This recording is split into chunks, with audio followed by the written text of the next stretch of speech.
Hello and welcome to episode 71 of the Your Next Chapter podcast. This is your host, Angela Rasmus. And welcome back, because this, of course, is the very first episode for 2018.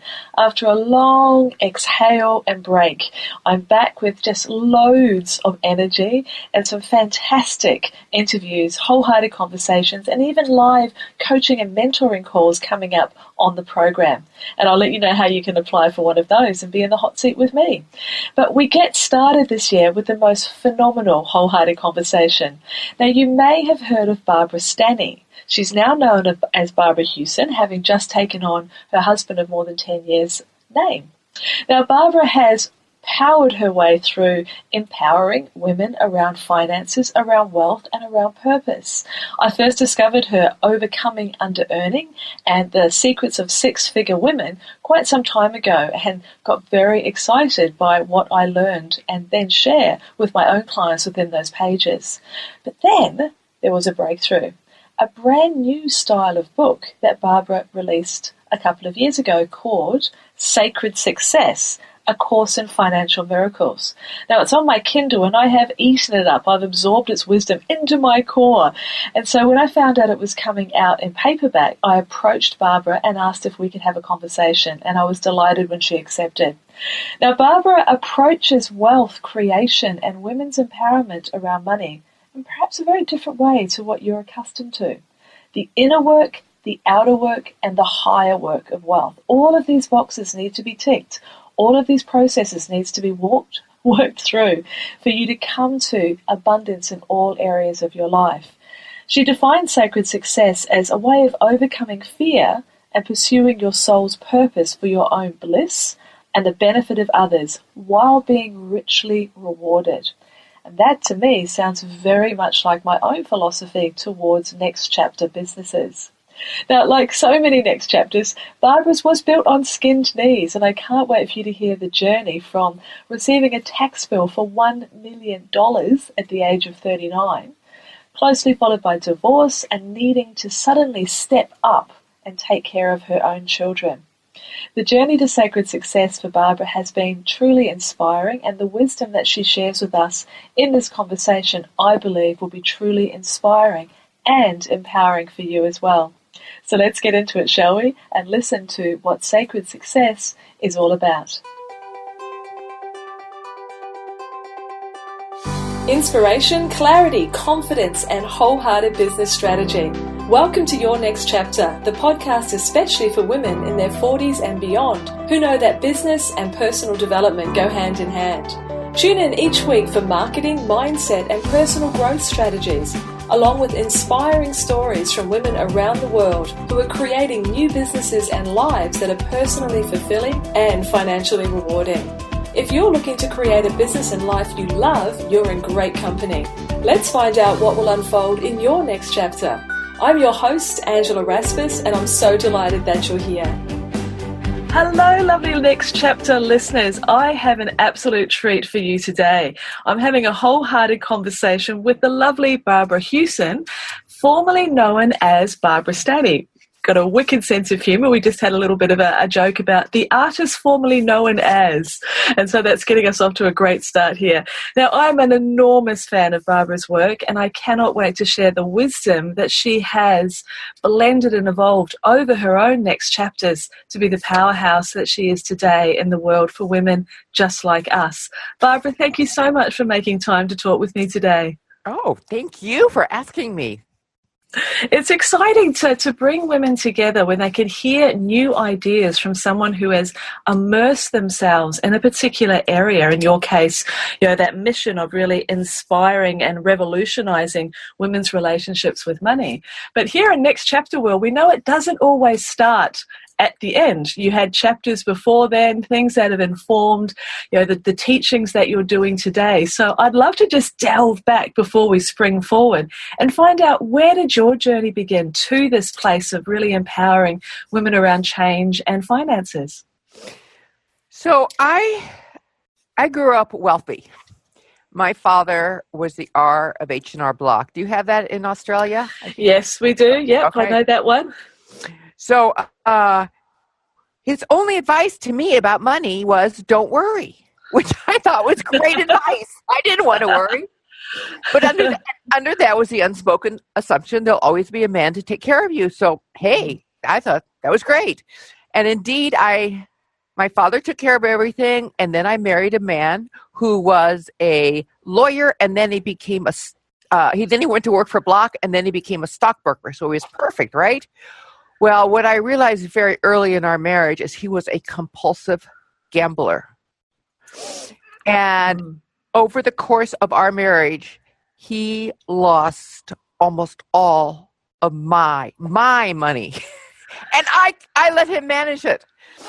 And even after I found out, I continued to let him manage it. He paid all the bills. He did all the taxes. He just did the investing. And finally, after our divorce, I decided, after 15 years of this, money's not my thing. I do not want to deal with money. Well, I have this theory that if you don't deal with your money will deal with you. And when was it? I was 39 years old, and I got tax bills for over $1 million for back taxes my ex didn't pay, for illegal deals he got us in, and of course my signature was on everything. Well, I didn't have $1 million, nowhere close to it. My husband had left the and my father wouldn't lend me the money. And I had 3 daughters. I was not going to raise them on the street. So that's when I knew I had to get smart. And so, I'd read books, I'd go to classes, and my eyes would glaze over, my brain would fog up. I just feel I was terminally stupid. But I had these daughters. I could not raise them on the street. I knew I had to do something. And I was committed, and I really believe, Angela, that when you make a commitment, like a down to your toes, no backdoor commitment, the universe revolves to help you reach your goal. And I was a journalist writing for the San Francisco Business Times, and I got hired for a freelance project to interview women who were smart with money. A turning point. Those interviews changed my life. I not only got smart about money, but I wrote my first book, Prince Charming Isn't Coming, How Women Get Smart About Money. And suddenly I had this whole new career. I'm in my, middle to late 40s, and I'm suddenly running around the globe doing financial education for women, but I couldn't make money. So I interviewed women who made lots of money. And I want to tell you, I started making 6 figures before I even finished writing the book, Secrets of Six-Figure Women. And then I wanted to know if I could teach others what I had learned, and I started giving Overcoming Under-Earning classes, which became my 3rd book. And I overcame under-earning. I was making 6 figures. I decided I wanted to make millions, and out of that came a book that actually became a very different book than I intended to write, which is Sacred Success, A Course in Financial Miracles. And I love that. I love that progression. I love the new goal that emerged at that stage when you were talking about making millions, but there was 2 more points. You wanted to make millions, help millions, and give millions. So you'd had a complete revolutionary turn with your relationship with money. Can I ask, obviously you were into self-education there. You talked about going to the classes and reading, no matter what your inner critic was telling you about being terminally silly. So we'll put that one to one side. But I'm wondering, what role did the conversations with the women, and hearing Everything. Other women's success, how did that open the window? Yeah, how did that open the window? Well, I believe that it is our secrecy and silence about money that we keep us stuck. Now, we may talk about money, but it's usually to moan and groan about it. But how often do you sit down with a friend or a colleague and say, how did you get smart about money? What did you do? What advice would you have for me? What are you doing now that the market is going down or going up?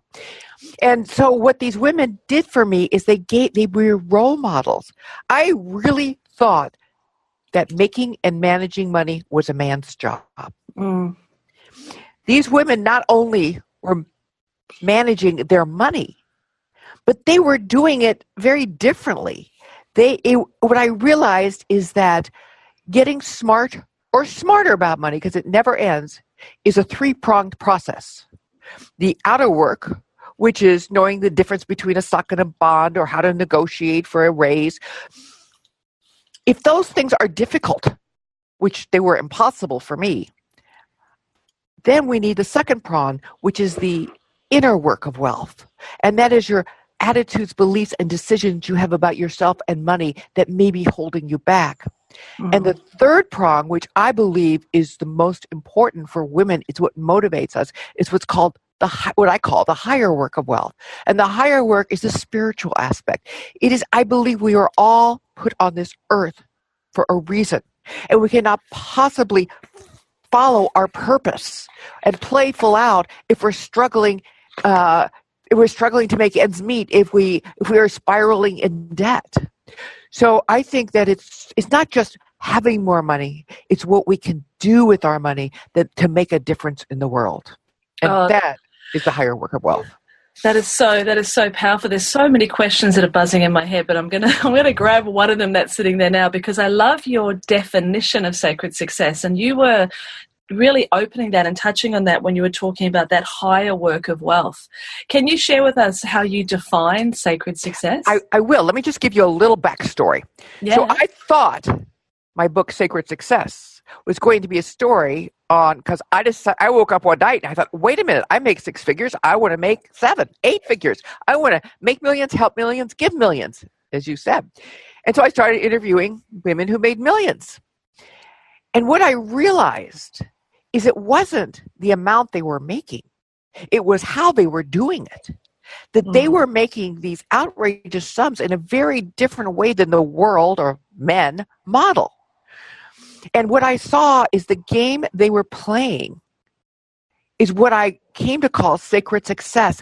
And sacred success means pursuing your soul's purpose for your own bliss and the benefit of others while being richly rewarded. That piece there, that concept of bringing in your own bliss and for the benefit of others. Do you think those are the key components that women really bring in? And your soul's purpose. See what I found is these women who were so outrageously successful. Well, yeah, they were profit driven, but they wanted to make money. That was absolutely a desired outcome. But what drove them was their purpose. They were very purpose driven. So sacred success is purpose driven.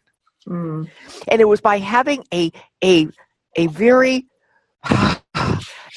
motivating, a very soulful purpose, knowing this is what they are here to do. That's what got them over amazing hurdles, seemingly impossible obstacles. So the purpose is really important. We women, once a woman is financially stable, once we have food on the table, roof over our heads, some disposable income to get a mani-pedi, we're no longer motivated by money. Yeah, we want to make money, but what really motivates us is the opportunity to help others. And this is different than most men. Men, you ask them profits, perks, and prestige, no matter how much money they have. More, yeah, they're all over it. Women, no, we want to help others. That motivation that you're talking about is definitely an enormous part of the approach of Next Chapter Women. When we're at this stage of life where we've got that real desire to contribute and seek fulfillment. But I think there's a little thorn here for a lot of us, is that often women dismiss interest in money. It's like, oh, no. Like, I'm not in this for the money. I'm in this for the satisfaction, for the purpose. And that part, without a doubt, drives us. But I think we need to sometimes change the conversation for some of us around it's okay to want to be well rewarded for the difference that you bring into the world. You need not apologize for that. So I think the point that you were making before about how often do we sit down with our peers and say, so how did you get smart about money? How did you make this work for you? That's the conversation that we need to be having, because we already have the purpose piece, don't we? Well, I don't know. We don't all have the purpose piece. So we can talk about that. We can talk about that later. True. But here's the thing. When I interviewed women who made lots of money, 6-figure women and 7-figure, I would always ask them, are you doing what you're doing for the money? And 99% of them said, no, I'm not doing what I'm doing for the money. I'm doing it for the challenge, for the passion, for the recognition. But here was the difference. At the same time, they said to me, but I damn well want to be well compensated because I know I'm worth it.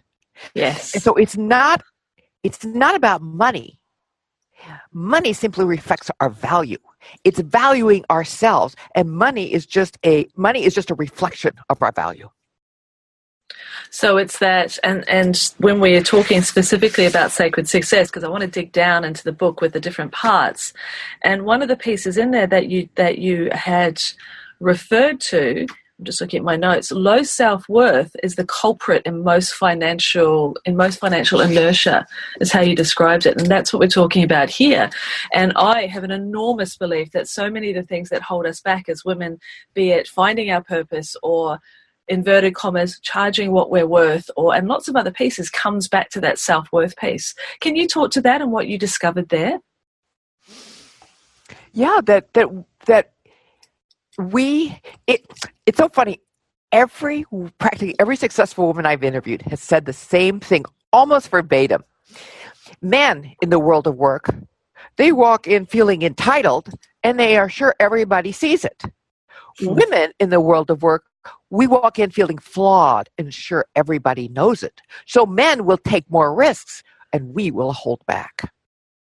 And so I think it's really important that, because it's not about money. I say this in all my books, and especially in Sacred Success. It is not about money. It's about power. And I believe that the difficulties we women have with money is not about money. It has to do with our fear of or ambivalence about power. And power, my definition of power, is a powerful woman is someone who knows who she is, who knows what she wants, and expresses that in the world unapologetically. And so what I'm talking about is that in order to go to the next level in money, we have to own our power, so that we have to ask for what we want instead of watering ourselves down so as not to make waves. Oh, I'm breathing that one in. We're talking about an enormous paradigm shift, and we could talk at different levels here. We could talk about at the world level, at the work level, at the personal level. And I know that you have a big interest in the concept of rewiring, because this is a big change. This is really changing the way that we see ourselves, changing the way that we see our place in the world. And I think that momentum is happening. But what have you discovered, may I ask, that helps women expand into that power? How can we go about changing the way we see ourselves, our mindset, with using some of those pieces that I heard you talking about with Rewire, the neuroscience and the psychology and the neuroplasticity, etc.? How can we not make that change? How can we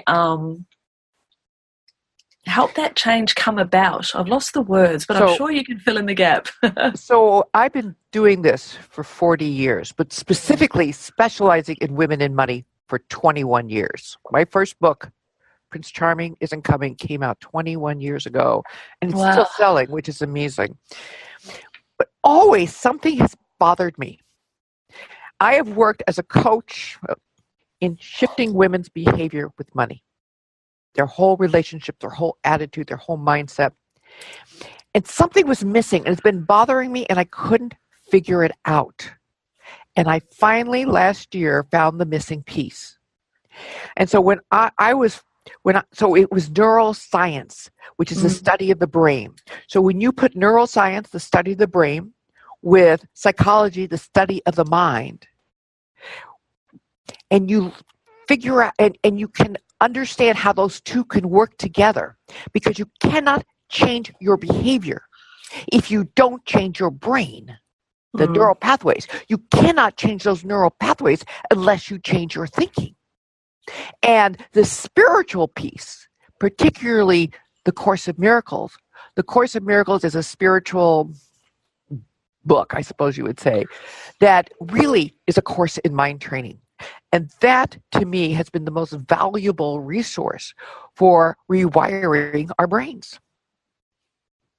You want to hear more or not? That one, yeah, absolutely. The Course of Miracles is on my bookcase. I haven't plunged into it yet, because it feels like a real commitment. And the people who... Oh, my God. Is that the right word to use? Well, let's just put it this way. It is dense. and it is hard to understand. Let me suggest there is a new version out called the Complete Annotated Version, which is much easier to understand. And it comes from the writer's original notes, not those that have been edited 12 times. But anyway, given that, so yes, the course is very, very dense. But for some reason, I was so drawn to it. And it's been such an important part of my life. And the principles, I have used the principles to help women, to help my clients, to help my readers, to help my students really change their behavior with money. Because it's not enough just to say, okay, I'll read a book. No, it's not enough. No. It's easy for us to take information in, but actually then changing our behavior and implementing what we've learned is a whole new ballgame. And that, I guess, the influence of A Course in Miracles is why the subtext of Sacred Success is A Course in Financial Miracles, because recognizing that need to get to the heart of ourselves and make those brain changes. It's really about, I guess, being aware of the habits of mind that you have and making a conscious decision because you've got to consciously change them. It's not just going to wash over you, correct? Right, you have to consciously change. But so here's the thing. Mm-hmm. There's that law of attraction that says, oh, you get what you want if you think about it positively. Visualize it, right? Mm-hmm. And how many times? A bit more, isn't there, to the picture? Well, it's really the law of attraction says you get what you want if you think positively about it and if you visualize it and not think about the negative, right? Yep. That's the basic. You want to fluff that out more? No, I think that's fair. It's like the concept of what you focus on grows. Yeah. If we were going to nail it. So how many people do you know that say, I want to be rich. I want to be rich. I want to be rich. And they think about being rich and they visualize their debt being paid off and they do all that and nothing changes. Because there is a corresponding law that nobody talks about. It's called the law of congruence. Yes. And the law of congruence says, I get what I really want, not necessarily what I ask for. So if you say, yes, I am making more money, but what you really want is to stay safe, look good, or you hate people with money, then what you really want is to stay safe or look good or be liked. And going to the next level in financially, it's always like success in anything. I don't care if it's making more money or losing more weight, always lies just outside our comfort zone. Without a doubt. So we're talking there about being aware of beliefs that we have, and we need to root those out, do we? I got sidetracked. No. So here's the way it goes. That your thoughts, every time you have a thought, the thought goes to the brain, and the brain releases chemicals. And those chemicals deepen the neural pathways in your brain. So if you have a thought about there's not enough money, and you've had this thought since childhood, watching your parents say there's not enough money. So those chemicals in your brain have been digging that ditch, not enough money, for so long that you have a deeply embedded trench there. And that trench, that neural pathway is what orchestrates your behavior. It is the path of least resistance. So trying to make more money is like going against gravity. It's detoxing from the chemicals that say not enough. So understanding how to change your thoughts so you change your neural pathways from let's say, deprivation to affluence. It's a process. It's a very conscious process, and you can do it. And it takes time. But if it takes attention and it takes vigilance. And the important thing is to recognize when you're having thoughts that don't serve you. When you're having those thoughts, give me an example. I think an example, if I go into just general life, is I'm very focused on health and well-being at the moment, losing weight, getting more flexible so I can play soccer, etc. And the old thought is, Yeah, but all your family is shaped like this. Perfect. So you can't change it. Right. So you play all this soccer and you do all this stuff, and you're thinking, listen, my family all has this body shape. I can't do it. Well, guess what you are completely rewiring in your brain. Keep digging deeper, dig deeper. So what happens is you do all this stuff and you don't lose weight. And it's like, this is really befuddling. So, but now you noticed it, Angela. You noticed I have this thought that all my family is shaped like this. So hell, well, what you do is just recognize, oh, that's a thought. That's a thought that is releasing chemicals, that is digging the bigger ditch that my brain will keep keeping the fat on. Recognize it, and then reframe it. And reframe it means see it differently. And that's the whole point of the Course. The way you create miracles, the Course says, is by shifting your perception, by seeing things differently. So we recognize that thought. If you could reframe it like, oh, all my family has this. However, they didn't play soccer. I am playing soccer, and I am changing this. I am playing. That's one way. There's many ways to reframe it. And then you respond differently. And you keep responding differently. You keep playing soccer. You keep watching your weight. You keep doing this, and you notice when you go into resistance. That's the fourth step. Mm-hmm. You notice when you go into resistance, because every time you respond differently, that old neural pathway is going to suck you in with a gravitational force that you cannot resist.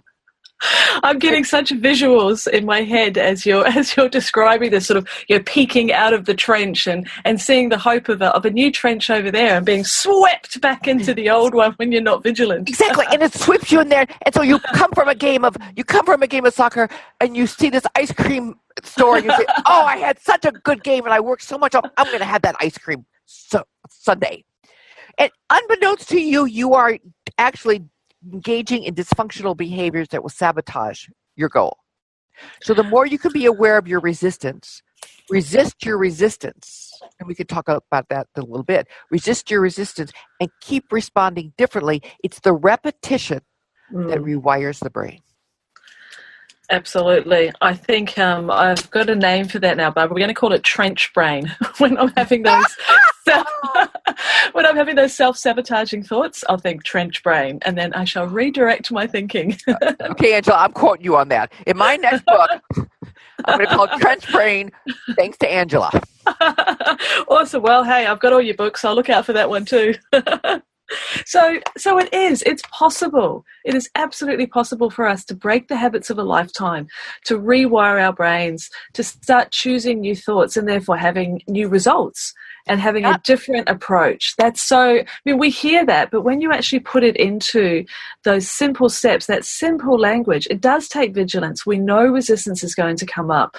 And perhaps, what are your thoughts on the importance of community to help you create these new thoughts and patterns? Excuse me. Oh, that got me choked up.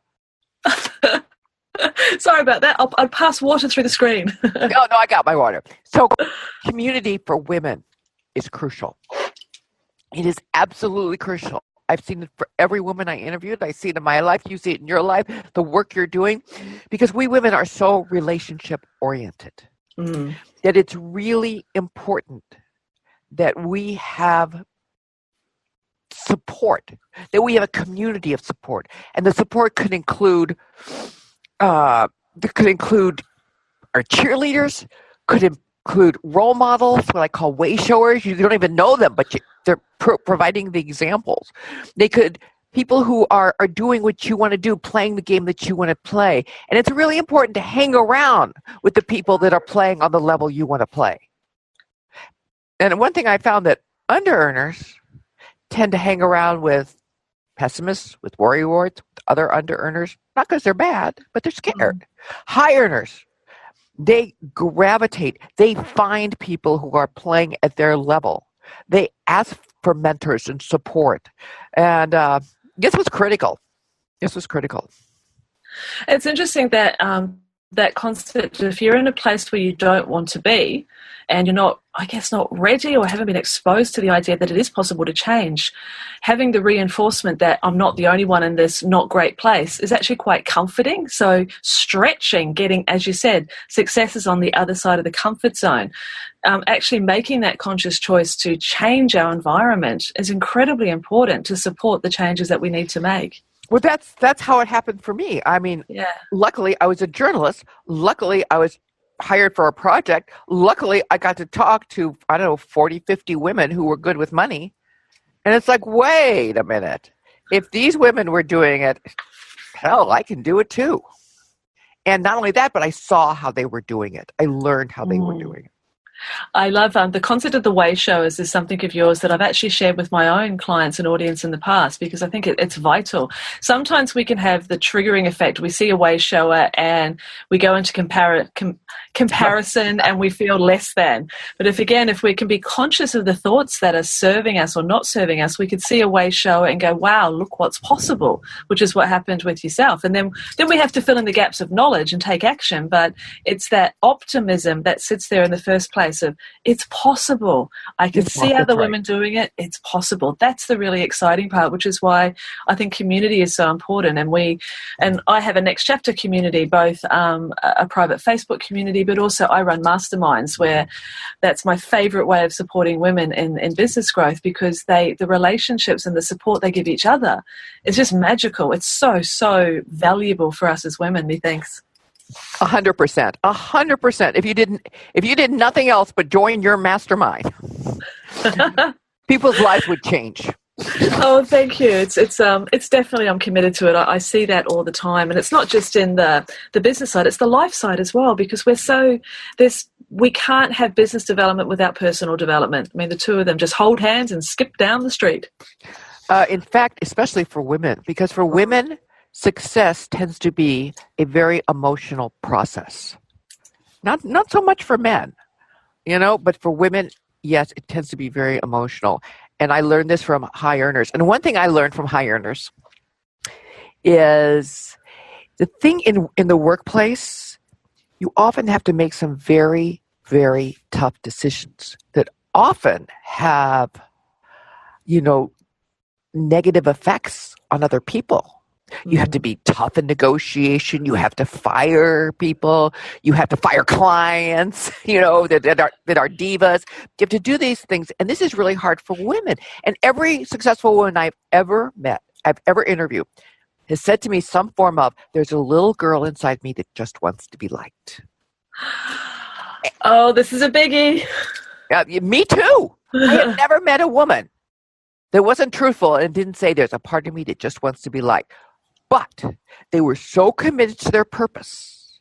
They were so committed to making a difference that they shifted their thinking. And this was really a watershed moment for me. They shifted for their thinking from I want to be liked to I want to be respected. In the world of work, it's not a popularity contest.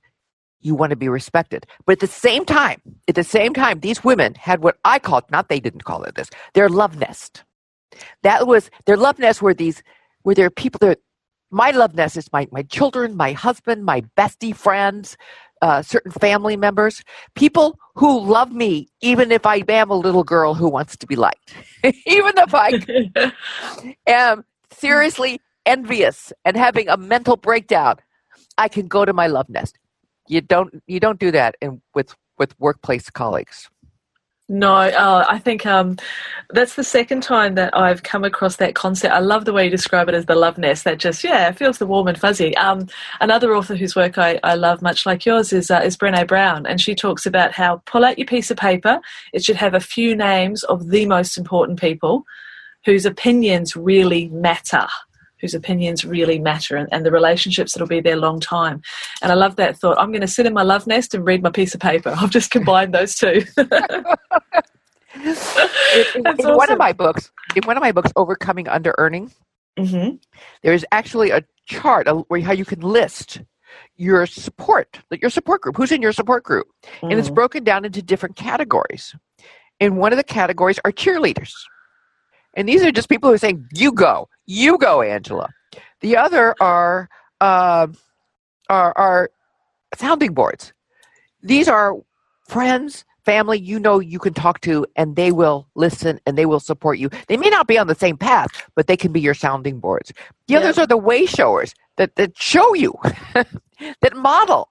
Exactly. One woman told me that she modeled her entire business on Richard Branson, Virgin Airlines. She'd never met him, but he was her role model. Mm.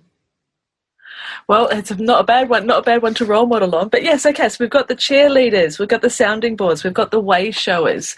I seem to remember that there was somebody that you don't want right in your team as well. Or you have them right down there, the naysayers in their life. Ah, that was it. And the naysayers are people that want to rain on your parade. Mm. And they're not because they're bad, but just because they're scared. And so, because when you change, it's threatening for others because they see that they have to change or go away. So I know for me, when I was going through my shift in my 40s, I had to, my parents were terrible naysayers. I really didn't talk to them for years. Now, they became my biggest supporters, but for a while I couldn't talk to them because they did not like the path I was taking. They did not like it for whatever reason. They didn't think women should work. They just didn't. And so I had to stay away. So what you do is you had to minimize at least where you're in the transition mode. When you're not where you were and you're not where you are, you're very vulnerable. And it's important to minimize or eliminate the naysayers from your life. That makes perfect sense. And it also makes me come back around to the question where a comment you made probably 20 minutes ago about I made the statement that if we're on purpose, this becomes easier, and we know our purpose. We've got that bit, but you very rightly said, well, not always. Not everyone's got that purpose piece, and I guess going through the transition that you're talking about is easier, not easy, but easier when you are connected to purpose. Now, for you, yours seemed to present itself. I just happened to be a journalist and I just happened to get this opportunity. I think there was a little more than happenstance there. It was a happy coincidence for the rest of us that you've produced this work for sure. But how did you find, or can you describe to me how it felt when you went, bingo, I'm on the right path here? How did that feel? Because we evolve so much, it's hard to tell. There was no bingo. And it's evolved. Yes. And I know the way I help clients figure out their purpose, it's so simple. People think their purpose has to be something global. They have to have world peace or, I don't know, something big. Yeah, they think Mother Teresa, they think Oprah, they think Lady Di. Yes, huge, bigger than Ben-Hur, but no. And I thought, for a long time, my purpose was empowering women financially. Mm-hmm. But what I realized, and I can tell you how I realized that later, but I realized my real purpose is being a spiritual teacher. And I just use money as a metaphor. And so what I ask my clients is think back in your life, when have you been the most happy? And just think of those times when you've been the most happy. And if you write this down and you look at it and you examine them, you will see in there your purpose, whether it's to support others or to spread joy or to be childlike or to, a woman just was so confused and she said, it was to empower others through love and support. She saw that all through her life and everything she did, all she wanted to do was empower others through love and support. Mm. And so if you just look at what's made you happy, and to me, being involved in spiritual work, doing my own spiritual growth, that has been the most fulfilling thing I've ever done. And to be able to, and that's why Sacred Success was so scary for me to write that. It took me 7 years to write it because I was so scared, because it's the first time I came out of the closet and openly, publicly merged personal finances with discussions about God and spirituality and the divine. And it was scary for me. And how does it feel now when you hold that book in your hand, especially with the paperback about to come out? Great. I'm so glad I did it, because the people who aren't into that, they won't like it. But the people who are, it spoke to them. It said, yes, you can have spirituality and money and deep emotional content. You can have it all. There is another way. There is another way. Yeah, Barbara, that is the most reassuring thing. I can feel that the women listening to this now and getting that reassurance, and almost, it's not permission, but that you're a way shower, let's be honest, if we put yourself into those categories, that the way that you want to show up, the way that you want to design your business, the message and that the outcome that you want to deliver to the world is absolutely on purpose. If it's pulling you, if you're feeling happy, if you're feeling inspired yourself, then that's the thing. I think we think we have to discover our purpose. I believe we uncover it, because, as you're saying, it's there. Go back and look for the clues, look for the threads. So a lot of women I've found, especially in the work that I've done, try to be a bit vanilla and try to appeal to and almost appease a lot of people with the work that they want to do. And it's getting that courage to actually say, no, this is the message. This is the way that I want to show up. And it's not easy. In your case in point, even with the track record that you have, 7 years to come out of the closet. So how would you encourage a woman who's feeling, I really want to go this way. This is the message. This is what I want to do. But there's fear there. There's concern about judgment, because we just want to be liked. I have this sign, this framed sign, which I wrote with red crayon. I'm looking at it now. And it says, do what you fear. That's how you grow. And I put that when I was writing my book, Sacred Success. I put that on my desk to see that. It's like, because what I've learned is the thing that separates the extraordinarily successful, and not just financially, those that have the most impact are the ones that are willing to do what they fear. It's funny, because my kids, who are in their 30s and 40s now, they always call me. They always call me when they feel stuck or confused or don't know what to do. And they know what I'm going to say, and they still call me. And I'll say to them, well, what are you most scared to do? And they'll tell me. And I say, that's what you need to do. That's what you need to do. And they'll go, thank you. I needed to hear it from you. So every time I get scared, which I do quite often, when I get scared, I just say, well, I get a little panicky and anxiety, but then I go, wow, thank you. Yes, this is great. This is what I need to do. This is my path to the next level. Oh, it indicates you're on that edge, and that's exciting.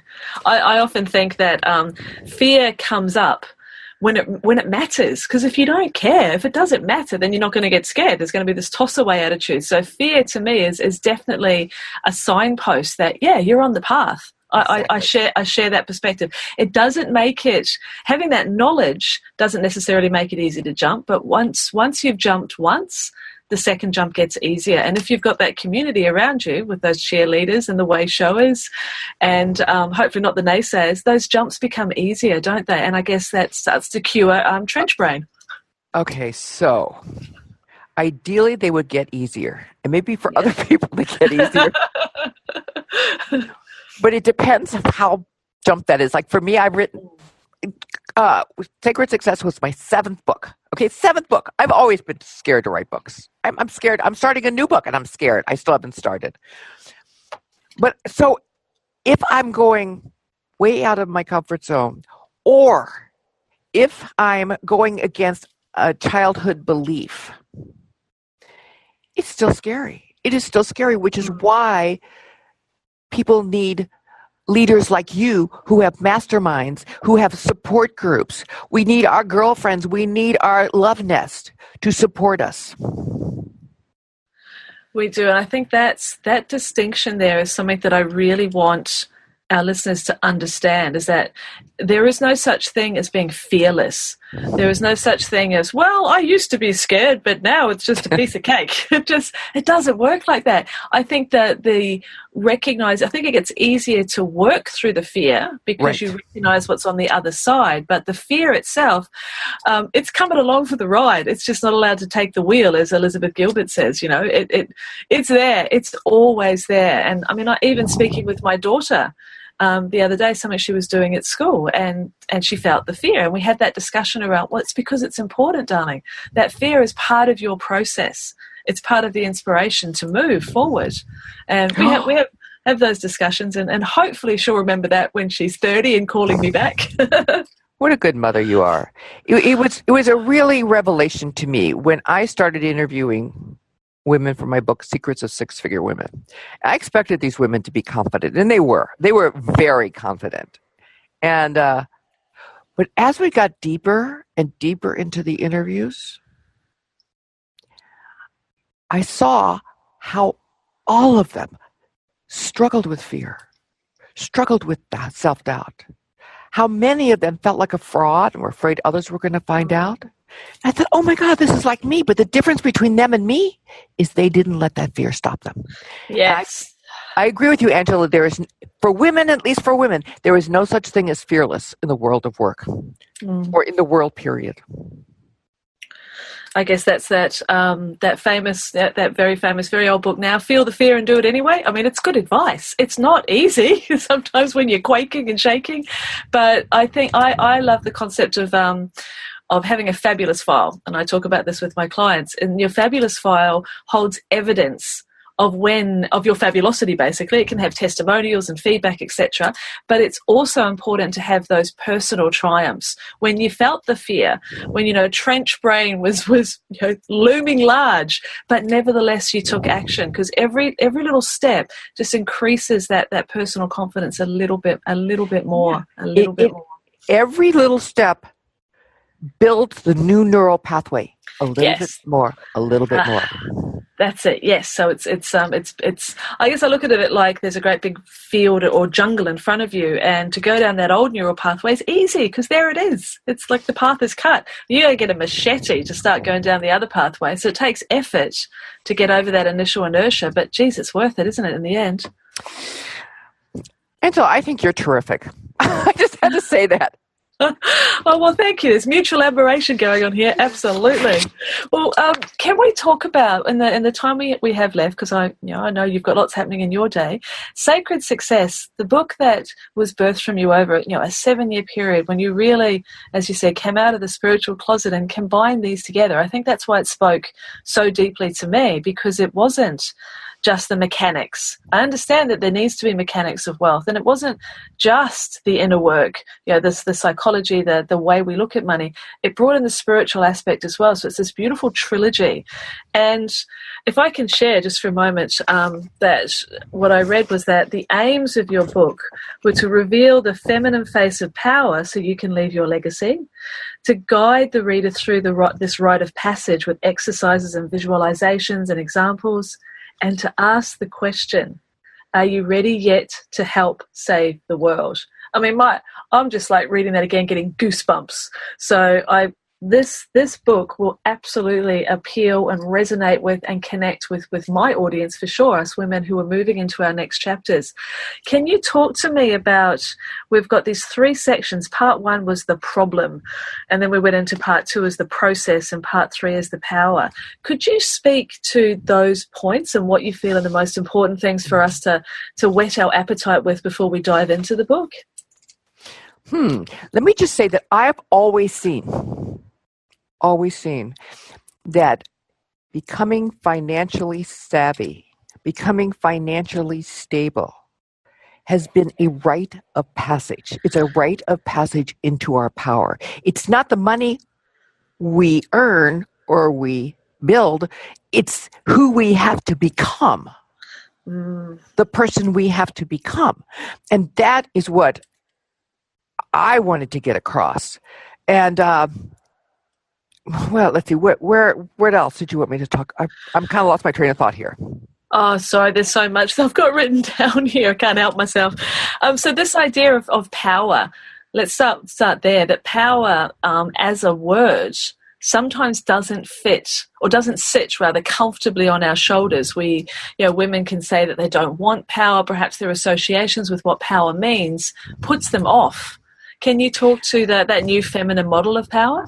Yeah, we don't, because women and men see power through very different lenses. And this has been proven in study after study after study, that for men, power is power over. For women, power is power with. So for men, power means being in control. For women, power means being in collaboration. Oh, that's delicious.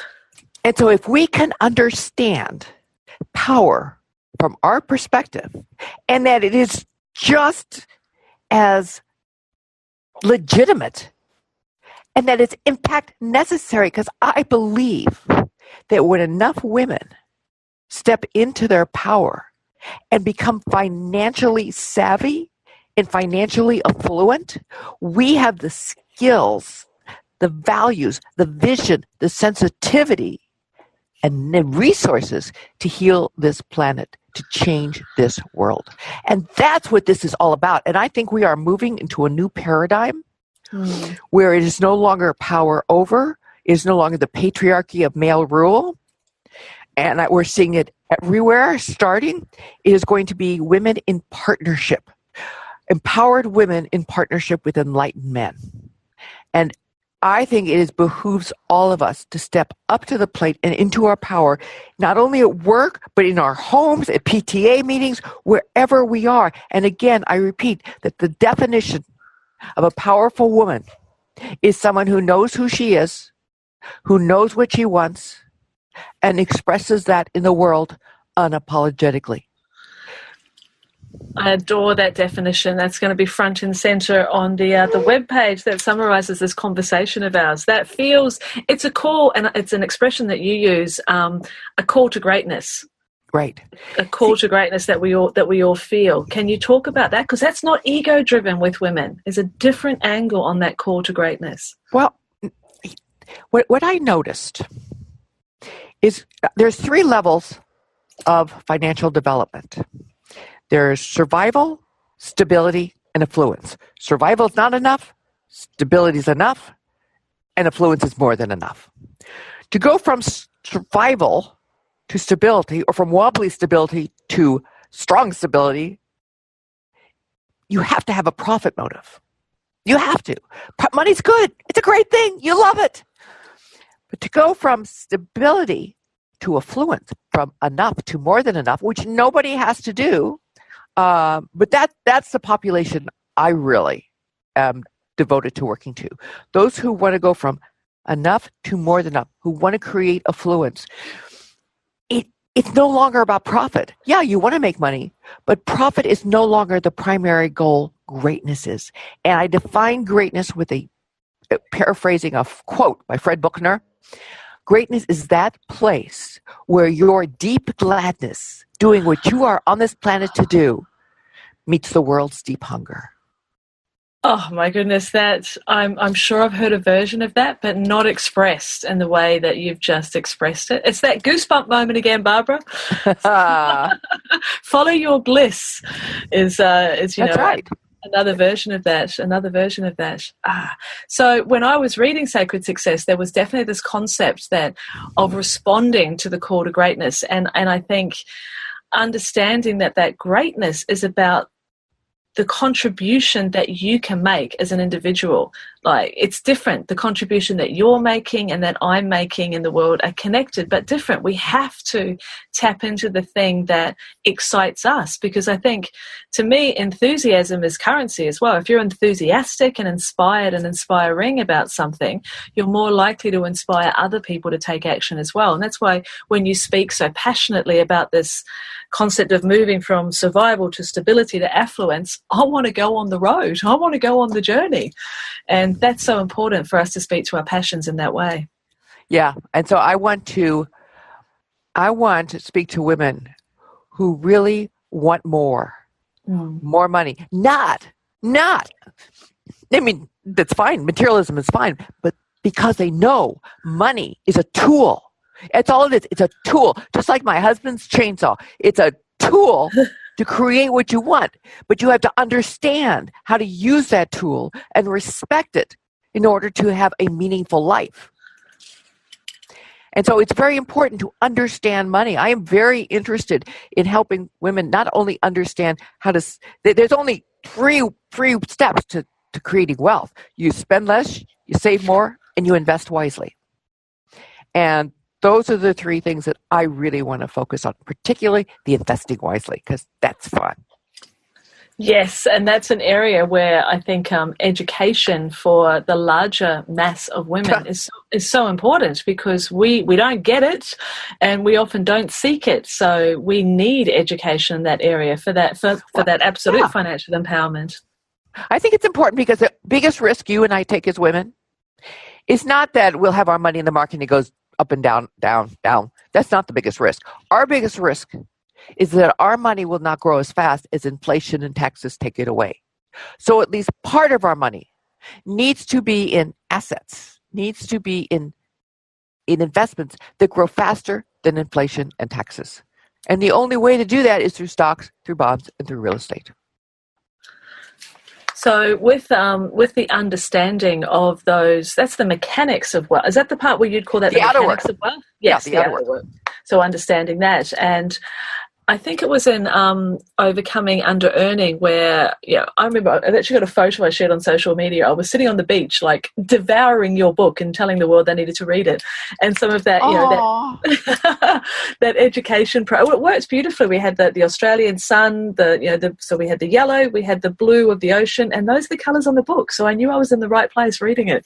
But that education side of not being, because fear comes up around that too. The story that we tell ourselves, well, I'm not good with money, or I don't understand the stocks and investment, and I don't want to stereotype here. My what I'm saying really springs from obviously some of my own beliefs and experiences, but it's the same process, isn't it? Like, we feel the fear, trench brain kicks in, says we can't do it, and we need to deliberately shift our focus and say, I'm learning, I'm committed to learning, and then taking action. Perfect. Well expressed. Perfectly expressed. I have to go chat to my sister, who's an accountant. She knows a lot about this stuff as well, and she can be one of my way showers, I guess, right alongside your lovely self. Well, Barbara, I've got this feeling that this conversation could continue for a week or so. There is so much that you have to share with an audience, and so much you have that inspires and empowers, which, is that mission that you have.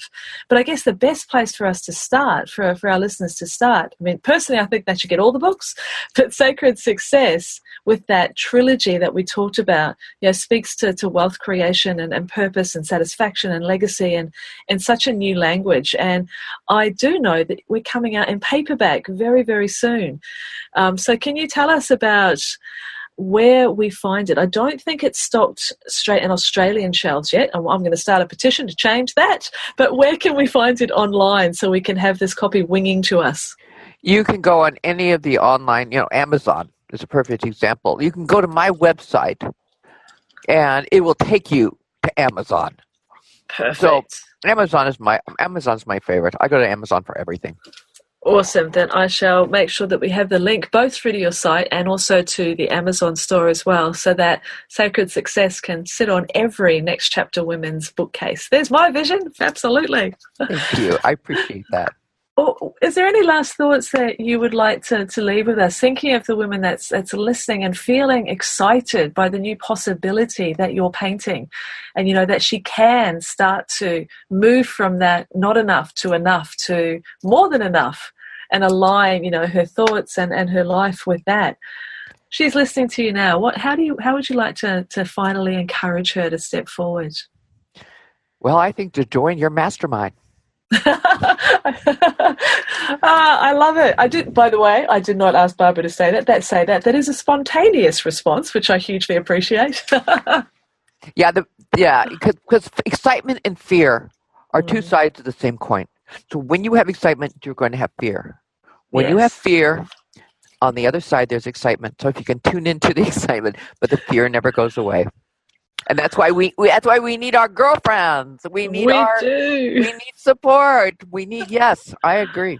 We need to settle into the love nest, without a doubt, as we're treading into this new territory that can bring up all sorts of fears. Well, Barbara, thank you so much for spending your time. This has been an absolute delight. I've been looking forward to the discussion, and now I know why, because it's just been a joy, and it's certainly inspired me, and I know it will for our listeners as well. Thank you so much for your time. Oh, my pleasure. You're great. Oh, thank you, sweetheart. And for you, my lovely Next Chapter listeners, I hope you were feeling those goosebumps just coursing up and down as you were listening to this conversation, because there are so many possibilities for you when you can answer that call to greatness, when you understand that the female definition of power is so very different, and it's one that you can embrace and expand, when you can move past the good old trench brain and start to forge those new neural pathways, and when you understand that money is a tool that you can wield, that you can use, that you can learn how to make the most of, there is a whole new chapter that is opening for you. So please, I really encourage you to read Barbara's work. I adore the books. I've learned so much from them, and I would love them to be on your shelf as well. I'll make sure that the links are in this podcast page, and I'll pop them up in the recording so that you can find your way to this new way of thinking. So thank you so much for spending your time listening to the Next Chapter podcast, and I will talk with you again very soon. Take care. Thanks for listening to the Your Next Chapter podcast. If you've enjoyed this episode, please let me know. Pop over to angelaraspas.com to subscribe to the show and leave a review.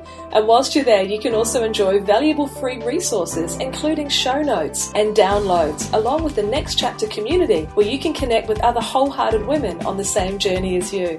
We'd love to welcome and support you as your next chapter unfolds. See you next time.